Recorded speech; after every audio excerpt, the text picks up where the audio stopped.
Shalom Bapak Ibu Saudara, puji syukur kepada Tuhan kita Yesus Kristus pada kesempatan ini bisa kembali menyapa Bapak Ibu Saudara melalui renungan hari ini. Kita akan melanjutkan firman Tuhan kita di kitab Ulangan 23 ayat 1-8. Saya memberikan judul untuk renungan kita pada hari ini dengan judul Identitasku yang Baru sebagai Umat Allah.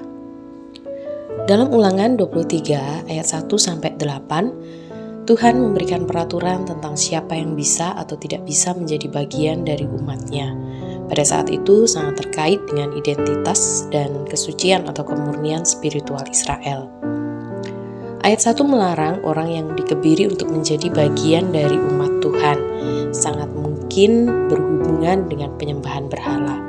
Tuhan juga melarang anak haram menjadi bagian umat Tuhan, mungkin karena merupakan hasil perzinahan dengan pelacur bakti atau pelacur di kuil.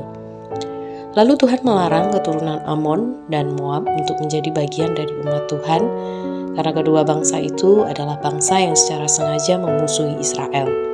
Dengan demikian, secara sengaja pula memusuhi Allah. Sebaliknya, Edom adalah saudara Israel yang harus dirangkul, dan Mesir pun harus dikasihi oleh karena Israel dulu pernah tinggal di sana. Peraturan-peraturan ini mungkin tampak keras atau tidak relevan bagi kita yang hidup sekarang. Namun pada zaman itu mereka berfungsi untuk menjaga kesucian umat Israel dari pengaruh negatif yang dapat merusak hubungan mereka dengan Tuhan.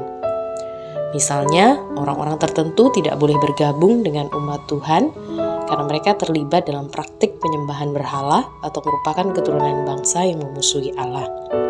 Di dalam perjanjian baru, kita memahami bahwa identitas kita sebagai umat Tuhan tidak lagi bergantung pada latar belakang atau masa lalu kita. Identitas ini terletak pada iman kepada Yesus Kristus. Siapapun yang menerima Kristus sebagai Tuhan dan Juru Selamat diterima sebagai bagian dari keluarga Allah. Melalui Kristus, kita semua dipanggil untuk hidup sebagai umat yang dikuduskan, meninggalkan hal-hal yang najis, dan meneladani kasih Allah kepada sesama.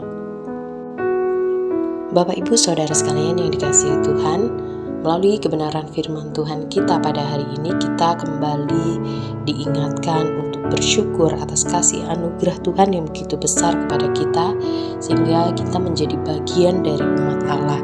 Ini adalah identitas baru kita, dan kita bersyukur untuk identitas baru itu. Dan kita juga bersyukur karena Tuhan melihat hati kita saat ini, bukan masa lalu kita. Siapa kita di hadapan Tuhan ditentukan oleh iman kita dan tekad untuk hidup sebagai umatnya yang kudus.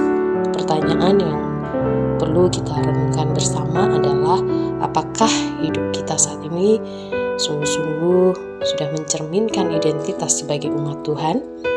Kiranya Tuhan melalui Roh-Nya yang kudus terus menolong dan memampukan kita, sehingga kita dapat terus menghidupi identitas baru kita dan dapat menjadi berkat bagi sesama. Tuhan Yesus memberkati.